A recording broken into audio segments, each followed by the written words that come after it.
আমরা ভারতবাসী। আমাদের দেশ ভারতবর্ষের একটি বিশেষ বৈশিষ্ট্য হল সার্বভৌম সমাজতান্ত্রিক ধর্মনিরপেক্ষ গণতান্ত্রিক সাধারণতন্ত্র। 1947 সালের 15ই আগস্ট ভারত ইংরেজ শাসন থেকে মুক্তি পায়। এরপর এত বড় একটি দেশকে শান্তি শৃঙ্খলার মধ্যে দিয়ে পরিচালনার জন্য একটি স্থায়ী সংবিধানের প্রয়োজন হয়। কিন্তু সে সময় ভারতের নিজস্ব কোনো স্থায়ী সংবিধান ছিল না, তাই নানা রকম সমস্যা দেখা দিতে থাকে। তাই এই সমস্যার স্থায়ী সমাধান করতে একটি সংবিধান সভার আয়োজন করা হয়।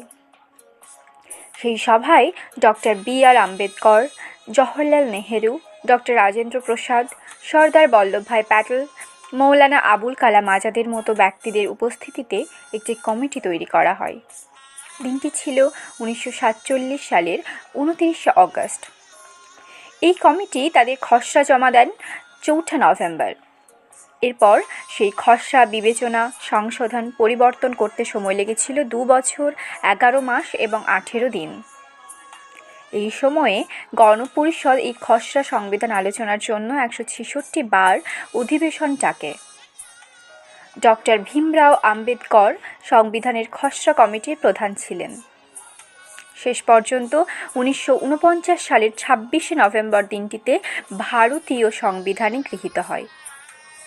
এটি বিশ্বের বৃহত্তম লিখিত সংবিধান, যেখানে 444টি অনুচ্ছেদ, 12টি অংশ এবং 12টি তফসিলে বিভক্ত ছিল।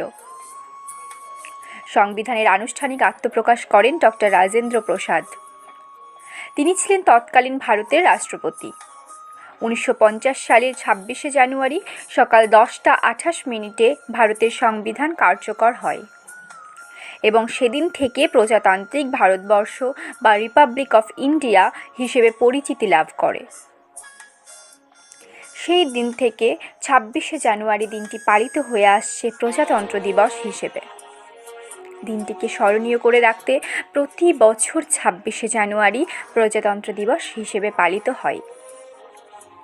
এটি ভারতের একটি জাতীয় দিবস।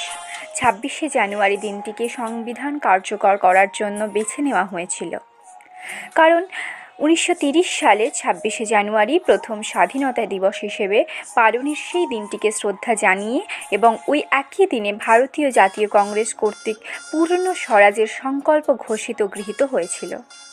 এই দিনটি ভারতীয় 3টি জাতীয় দিবসের অন্যতম।